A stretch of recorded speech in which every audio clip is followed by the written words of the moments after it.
Hi, everybody. Welcome to the show. Thank you for joining me. I'm putting my headphones on. I'm riled up today. Yeah. First of all, on a like a personally proud moment. I guess it's not personal. It's kind of public. I guess public pride. That's welcome, right? We're allowed to do that. Judge Ketanji Brown Jackson was sworn in today. She's a Supreme Court justice. She's an associate justice of the Supreme Court. That's fantastic and good and wonderful and great. And along the lines of just sort of victory laps, I was looking at some of the horror that's been coming out about the war in Ukraine right now and what Vladimir Putin is doing to those people, apropos of nothing. Let's just revisit for a moment when you guys will recall in the lead up to this current war, the storyline on the hyper right and the hyper left was the shoehorn theory centered around the idea that NATO expansion. You can't be expanding NATO, and that's Russia's just so scared of NATO expansion. That's what's upsetting them. If you just wouldn't expand NATO right to their doorstep, shit like this wouldn't happen. They wouldn't have to do this. So it's our fault that they are engaged in this. That was the storyline. That's the prevailing storyline from Glenn Beck to Glenn Greenwald. The one kumbaya moment amongst the most awful people on the internet was that, even if you don't like it, you kind of understand. Because in 2008, when Zelensky, the current president, wasn't even the goddamn president, and the country was run by a sock puppet from the Russian government, and they started dealing with the possibility of a trade negotiation with the EU, and then by scuttling that because Russia told them they weren't allowed to, it led to an actual uprising in the streets, and those folks ended up building a democracy that they actually wanted and have so far voted in two people of their own choice, namely Poroshenko, which was the transition guy from the Yanukovych years to now, and Zelensky. But the story overall is, in 1990, on verbally elbow to elbow, James Baker said to the Russians, if you just let East Berlin and West Berlin unify and you tear down that wall, we won't push into any further east with NATO. We won't do it. Now, there's no record of that conversation. It's a mythology. It's a conversation of a conversation about the possibility of, and they were talking about specifically East Berlin at that time, or Germany. German reunification would be up to the Germans. But the idea that we wouldn't push into Latvia, Lithuania, Ukraine, any of these, Georgia, was not on the table because they did not exist. Because at that point, it was still the USSR. Now, fast forward to 91, the USSR crashes. It's effectively going back to the Russian states start to break away, form their own alliances, start to become their own countries again after being under the iron fist of Russia of the USSR for a long time. And then, including Ukraine, Lithuania, Latvia, Belarus, and these other countries. And then in 1997, while Boris Yeltsin still runs the joint, a year and a half before Vladimir Putin takes over and installs himself as the rotating dictator of the place, Russia signs an agreement with NATO saying, look, we recognize the sovereign security of all these other nations, Ukraine, Lithuania, Latvia, Moldova, all these countries. They can make up their own goddamn minds. If they want to join NATO, they can join NATO. If they don't want to join NATO, they don't have to. We're not in the business of fighting with our European neighbors anymore. No skin off our nose. Don't care. 1997. Not a conversation said randomly. Not a conversation just kind of floated that's been told in a story, but an actual legal document, the founding document between NATO and Russia, which, by the way, included NATO and Russia engaging in security endeavors together, with the idea that eventually, if Russia didn't turn into a pile of kleptocratic gangster assholes, hell-bent on burning their own country to the ground, starving their own citizens, and socking away hundreds of billions of dollars, if they didn't do that, they might just be a giant version of Germany or a giant and they've then rendered themselves not shut up. And then in that process, they could become a part of NATO, and NATO would really have to deal with the rising threat of a nuclear-powered China that sees itself as the primary hegemonic power in the world. And what they're doing in the Middle East, what they're doing in Africa, their plans for the Belt and Road Initiative, and to saddle a lot of developing countries with debt and take land in return from that debt as a form of bloodless expansion until such time as they decide to shed some blood. It was a concern for everybody in the world, considering that China has an intranet, China has a closed system, China doesn't allow for freedoms and those kind of things, and it's a bit concerning if they end up running the world. In the same way that it would have been concerning for the modern people of Russia if the USSR had ended up running the world and they never saw a rock concert or wherever, wore a pair of blue jeans, or were ever actually able to go on television and say our government sucks. So, speaking of being able to go on pretty much anywhere and say our government sucks, one of the biggest neocon, jingoist, far-right patriots in the American system, of course, is the duo of Jimmy Dore and Aaron Maté. I know what you're thinking. You're thinking, how could that possibly be? Aren't they left-wing? That remains to be seen. Bullshitting about Medicare for all and never actually getting anything done, and trying to get people not to vote and not to support candidates that might actually move that ball down the field, sounds to me like a ploy by the right wing, if we want to get all conspiratorial. But hey, who am I to make up shit like that? I'll leave it up to these guys. So these two far-right authoritarian neo-Nazi lunatics, why not? If they're going to bandy those names around and they don't seem to have any meaning, why can't I? Have been basically digging a hole for themselves since the beginning of the Ukraine war. And today, I was thinking back on what I had said in the lead up, and my belief was that this was really serious. Once the number for me was 100,000 troops at the border of Ukraine. Once Putin pushed past that number, and he had somewhere upwards of 140. And then they started talking about, ships in the Black Sea and doing exercises in Belarus. I was like, this shit's on. This is happening. And then the Biden administration, and Biden in particular, said he's going to attack. This is going to happen. And all during that time, Jimmy and this dickhead were talking about how, Biden is pushing Putin to do this. Sure, Putin's got 140,000 troops on the Ukrainian border, and he's been supplying arms to the little green men and Russian separatists in the region for a long time that have been shelling Ukrainian citizens for about 8 years now.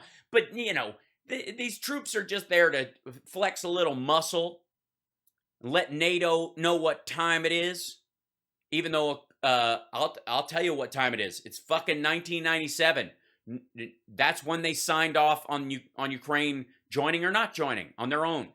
And also, these guys go, well, they have to do this. It's Ukraine, and Ukraine is right on Russia's doorstep. All right? That's where NATO on Russia's doorstep. That's what makes them nervous. Never mind the fact that Russia taking over Ukraine is what? Russia at NATO's doorstep? Also, once they move in there, and Ukraine, what's Ukraine? Just a buffer territory? They're not going to go for the oil and gas in that area. They're not going to control that area. That's not really land that belongs to Russia. That's not really, integral to the Russian existence, that land. That was all just bullshit from Putin. That was all just bullshit, Joel. So, apparently, if Ukraine joins NATO, NATO is on Russia's doorstep. If Russia takes Ukraine and then is up against all the other connecting countries that are part of NATO, that's still NATO on Russia's doorstep. So when does that end? Also, the demands of Russia have been that Russia be able to dictate the security interests and the decisions of somewhere in the order of 18 democratic countries that decide their own rulers, decide their own governments, that Russia will be able to, while not controlling them like they did when they were the USSR, control them because we allow them to by dictating what they can or cannot do, what kind of trade relationships they can or cannot have, what kind of military relationships they can or cannot have. And there are more people in those countries by a factor of 2 than the entire population of Russia. So Vladimir Putin, with a country with a whatever $1.7 trillion economy and 140 million people, want to tell 18 other countries with 300 million people who they can sign deals with. Piss off. Okay, so I went back and looked. At I'm so aggravated, I kicked my own headphone out of my ear. I went back and looked at the lead up conversation. This is from February 16th. And you can tell it's fancy February because Jimmy's wearing his French cuffs. Very, very schmancy. True businessman. And this is 20 minutes long, so I'm not going to do the whole goddamn thing. But they start out, the whole title of this is NBC Caught Pushing Neo-Nazi Propaganda with Aaron Maté. There's no comma in there or any colon, so I would suggest that Aaron, belonging in a colon, should have had that there so that it doesn't look like NBC and, was caught pushing neo-Nazi propaganda with Aaron Maté, like he helped them. But never mind. Anyways, who needs it? And now this is the part that, like, I was at where I was like, fuck you, and I had to turn it off and show it to you guys. This is the lead up. The whole idea is that he starts off by reading Aaron Mate's Substack as if it's fact. And then, this is, like I said, this is before. And then they show Richard Engel, who, doing a report for MSNBC as the NBC foreign correspondent, talking to an old woman. Let's see, we're at 1507, I'll show you. So 1507, we'll go back there. Let's see if I can grab this guy, right? Here you go. Growing threat of Ukraine invasion. So they're both at this point saying this is bullshit. And now in this report, he shows the MSNBC report where this old lady is learning to shoot. And the argument from Aaron Maté and from Jimmy Dore is that because this is in Mariupol, and I want you to think about what's been happening in Mariupol lately, that these people are, like elderly people and stuff, are being trained to fight the Russian onslaught that is coming, which, by the way, absolutely came, and they have absolutely been fighting it off. The Russians should have taken Mariupol in theory, and they have fucked it up. They've got it surrounded and still can't take it. They're basically trying to level it.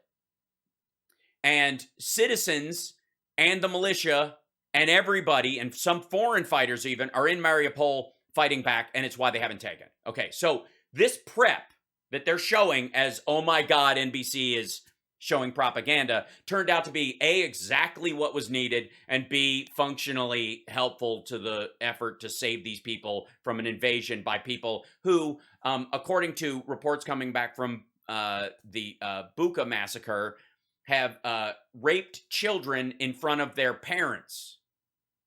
But I'm sure Jimmy thinks that's propaganda. Because,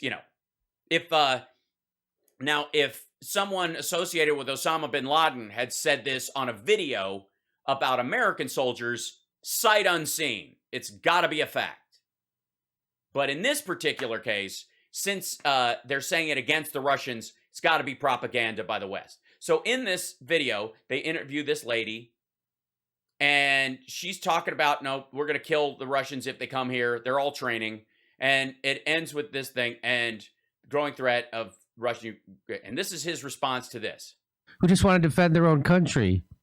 And, well, first of all, if you know anything about that lady, which we found out, it's unbelievable.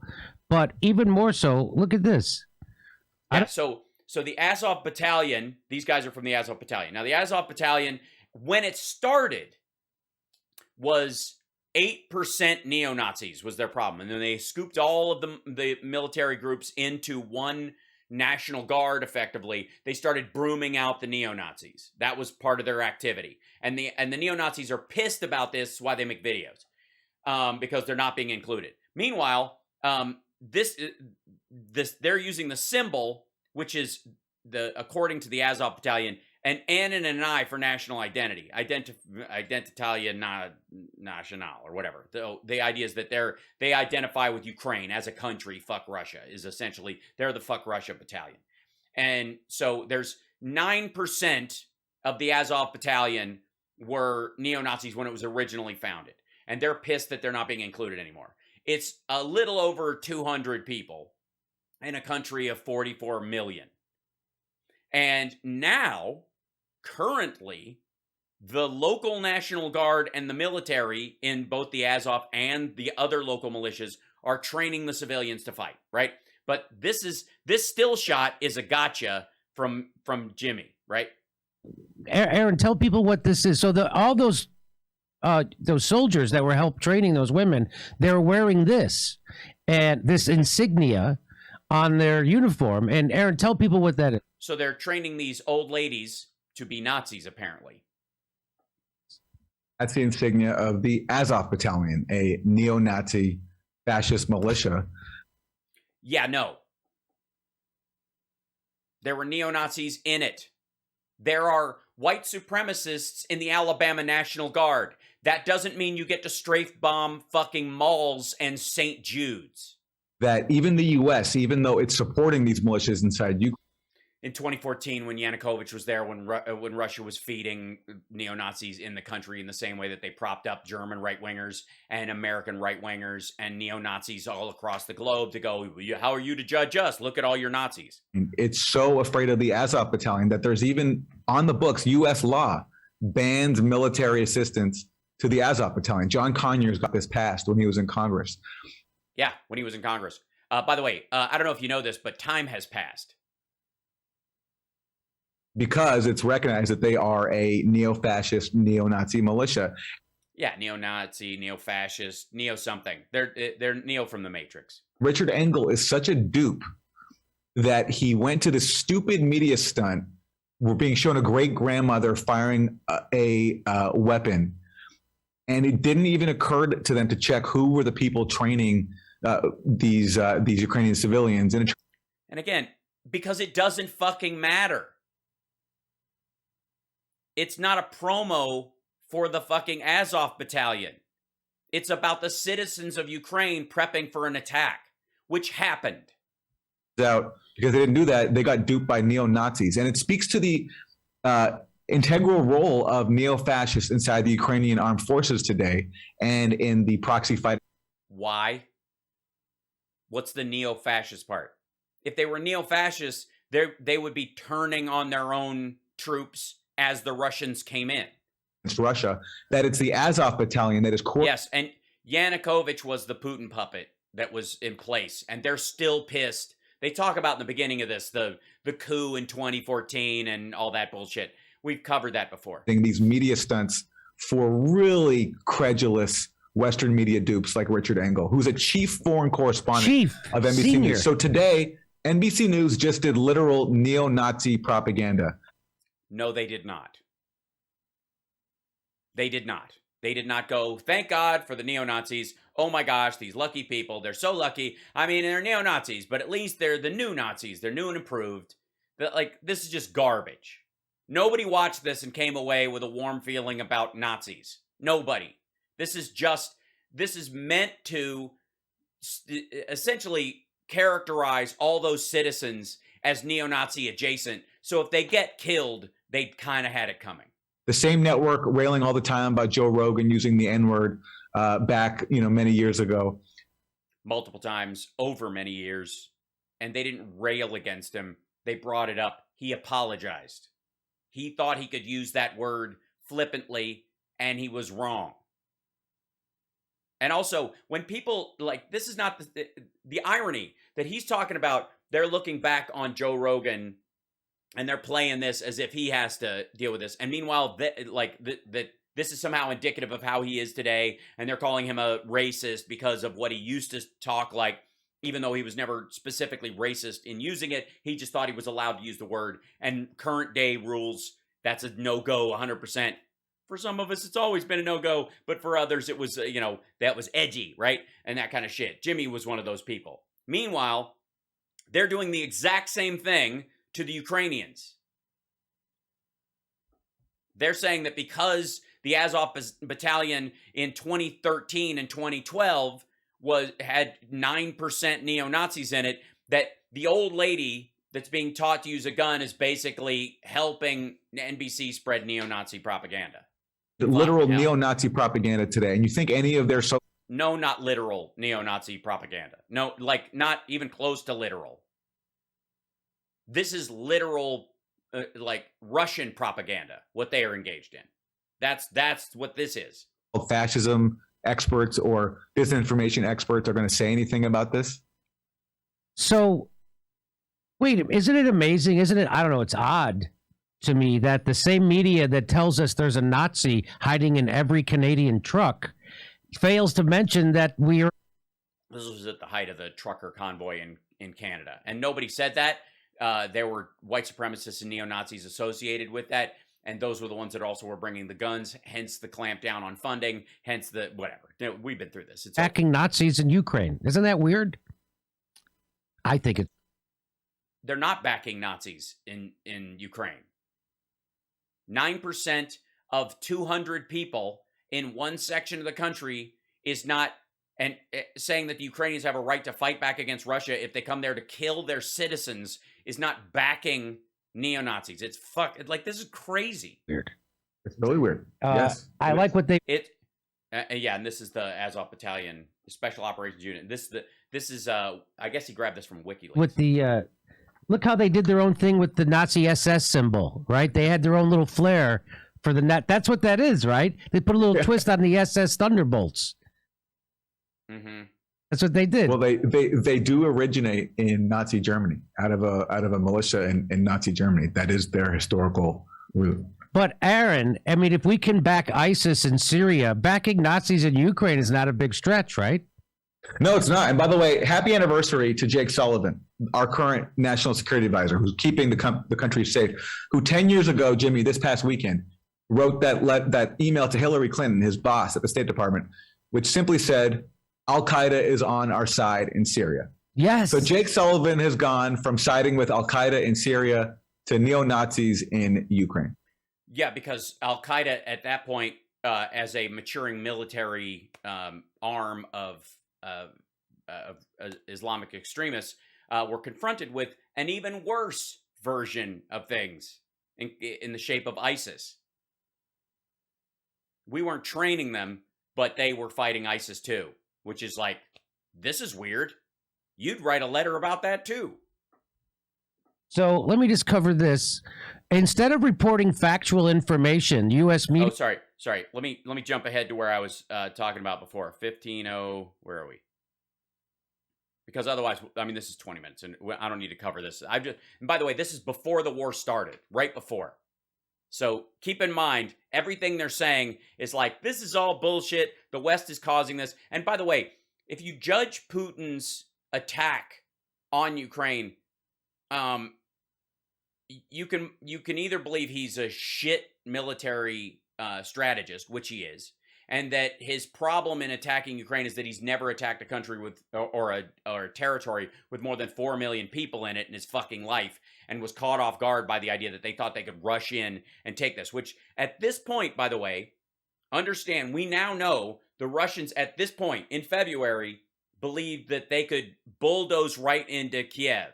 that they were going to come down from Belarus, they were going to do a pincer move from the south, and they were going to like siphon off, they were going to take half the country like that in a matter of days. They believed this at this time, and they were prepping for this. We now know that Russia was already prepping for this.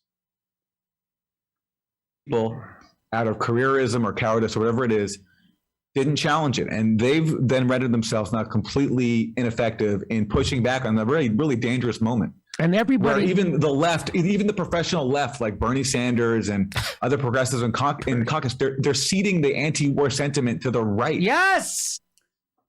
So there you go. Just in case anybody likes Bernie Sanders and thought that Jimmy's support of Bernie Sanders was ever in good faith. It's insane. It is insane. But Bernie Sanders is never going to cross Joe Biden, and that's just it. He's never going to cross Joe Biden. So if Joe Biden wants to lie about Ukraine, Bernie Sanders is going to let him. He said. And by the way, Biden never lied about Ukraine. Bernie Sanders never diverted from or any sense of reality about what was going on in Ukraine, insofar as I know. Jimmy and Aaron are actively participating in total bullshit. I mean, because this is from February. This is before the attack happened. No, he talk when you say he's the professional left, emphasis on the professional. Right. So, by the way, Bernie Sanders is bought out now. Nothing he's doing is based on his true beliefs about something. He's a paid shill. Think about who this fucker was, who ran on the idea that Hillary Clinton needs to be destroyed because they undermined Bernie Sanders. And now this is, oh, good Lord. Less emphasis on the left part, because Bernie Sanders is a tool of this. Yeah, is a tool of the establishment. Bernie Sanders is a tool of the establishment. There you go. Now, this title, I want you to think about this. Russia could seize Kiev in days and cause 50,000 civilian deaths in Ukraine. U.S. assessments find up to 5 million people likely to flee if Russia invades. We're almost at that number right now. But Jimmy's going to point to this as, this is bullshit. Russia could seize Kiev in days and cause 50,000 civilian deaths in Ukraine. U.S. assessment fine. So that's the kind of news reporting you get. They just. And by the way, he's going to say that they're just incredulously, they're going to report whatever the State Department says. Well, they don't. It's in the fucking headline. It says U.S. assessment finds. So you can take that with a grain of salt. You can believe it or not, because it's coming from the intelligence community and the U.S. They're not saying, if they printed it without that part, without the U.S. assessment finds, and it just says Russia could seize Kiev in days and cause 50,000 civilian deaths in Ukraine. That's it. If they just said that, then that would be an act of propaganda, I suppose, as Jimmy is putting it. But they don't. They say where it came from. Civilian deaths in Ukraine. U.S. assessment fine. So that's the kind of news reporting you get. They just repeat the propaganda coming straight from the State Department and the CIA. First of all, this is not propaganda. This is an assessment of the possibility of what would happen if Russia attacked. There's no propaganda about it. There's not like, America needs to die or Russia's going to go. Like, it's just, this is what they, looking at this, as they stacked troops, this is what could happen. And ultimately is exactly what is happening. The Washington Post read on this is playing out exactly. That assessment was legit. This is actually a story about how your intelligence community is getting a lot of shit right. And it matters who runs the place.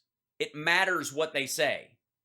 So Jimmy is acting as if the Washington Post is just reporting stuff without verification, when they're literally saying this is the source. Consider the source. This is ours. And wait, listen. Okay, so I had many more examples of this, but I forgot to load them into this keynote, and now I feel like an idiot. Well, get used to that feeling, fucko. Because I made Malcolm get them for me, and then I didn't put them in. But anyway, U.S. assessment, huh? Who else? But I'm more than satisfied. Who else needs more evidence than that? How could you possibly want more evidence than that? First of all, that's not evidence. That's their prediction based on what looks like it's happening strategically at that time. The buildup of 140,000 troops, the facts that they were sending medics in, which meant they were going to go in. The minute they sent medics to the line with people, it no longer was an exercise. Once they finished the exercises in Belarus and they didn't fucking leave, the Washington Post and everybody was like, this looks bad. This is going to go awful. If they do what we think they're going to do, it could be like this.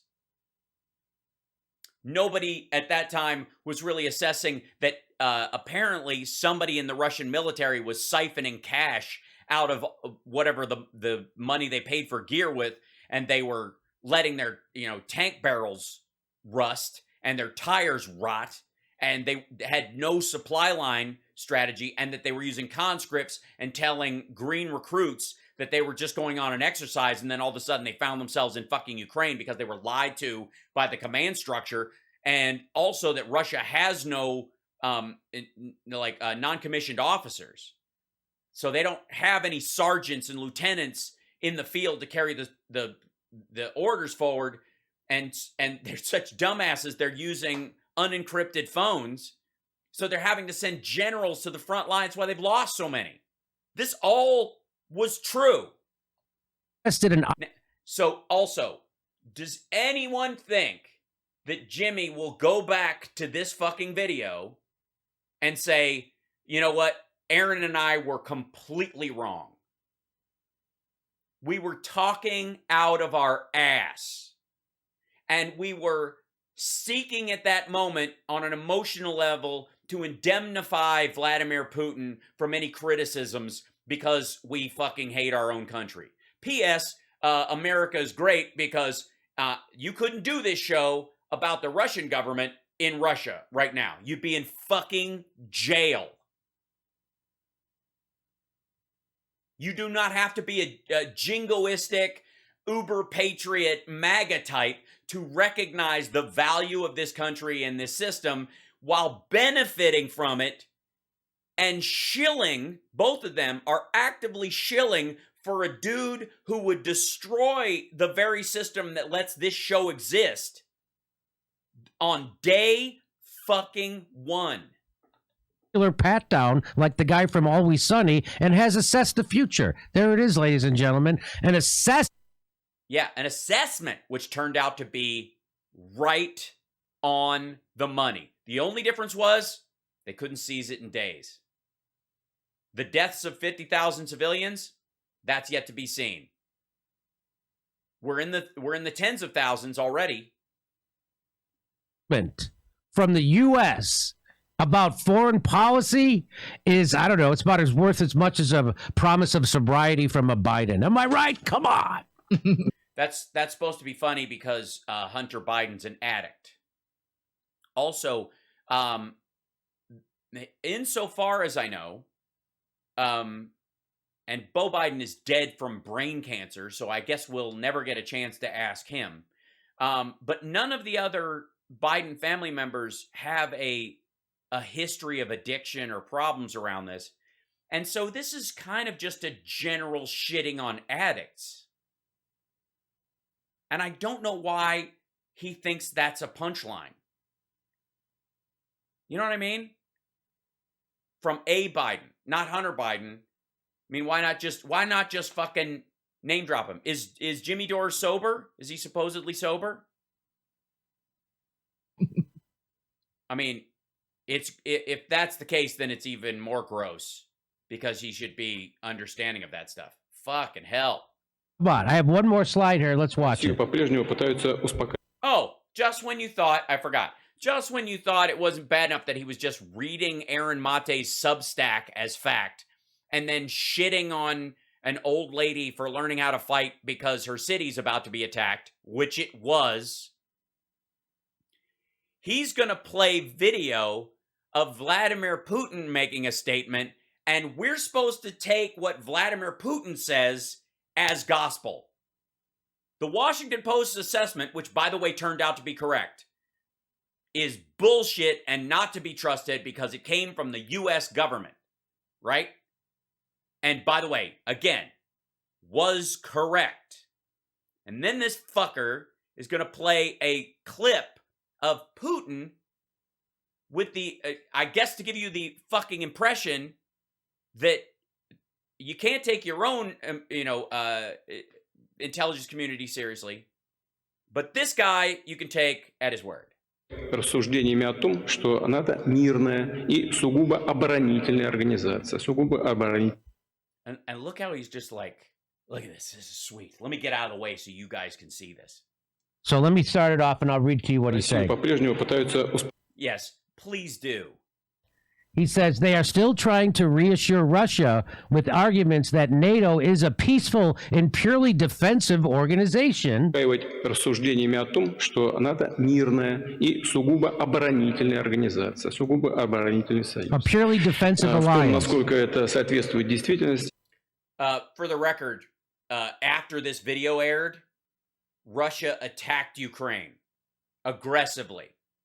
NATO did not attack anyone, even allowing other countries to join NATO by a ratification, by a vote of the citizenry,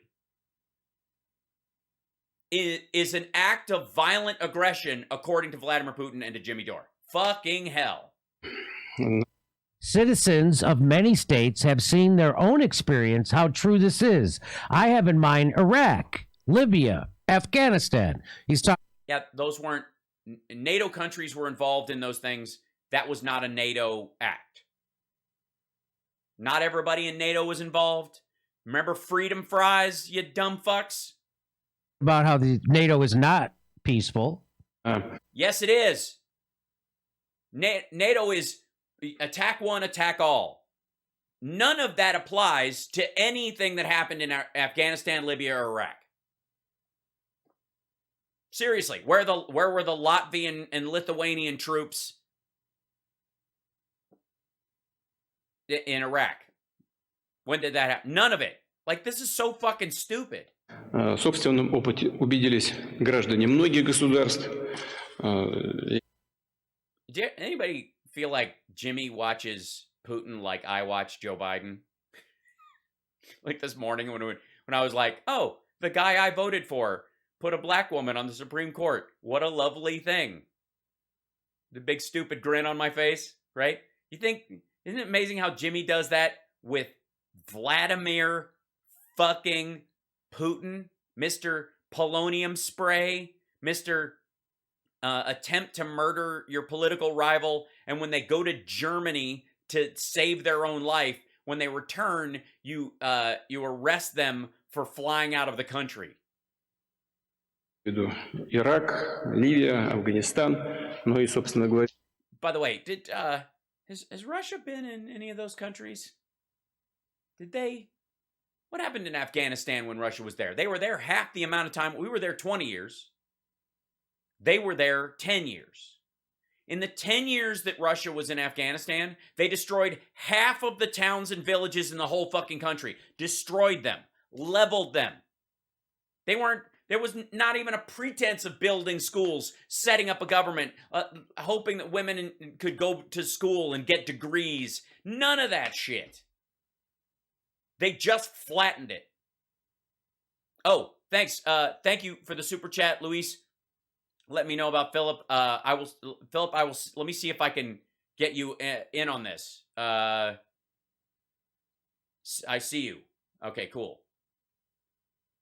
And he says that, in fact, the corresponding large-scale military operation against Belgrade, Serbia.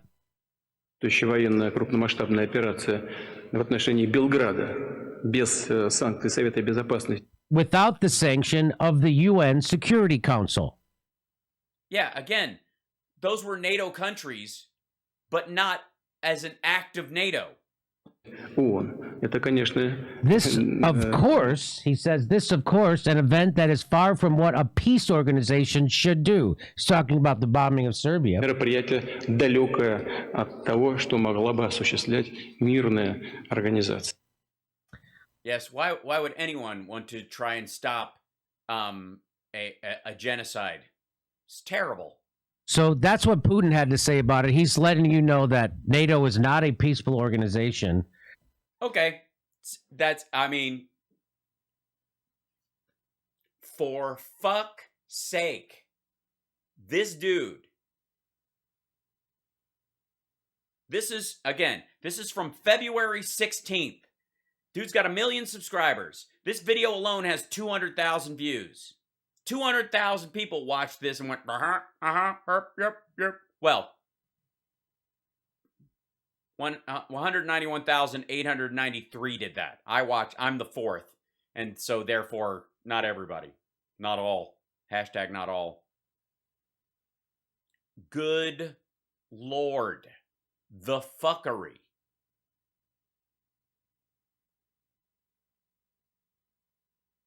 Anyways, so I like this part that bugged me. Normally, I stick to stuff that is fresh and of the day or whatever. But I thought, considering where we were in, it's been going on for what, 47 days now, 46 days. And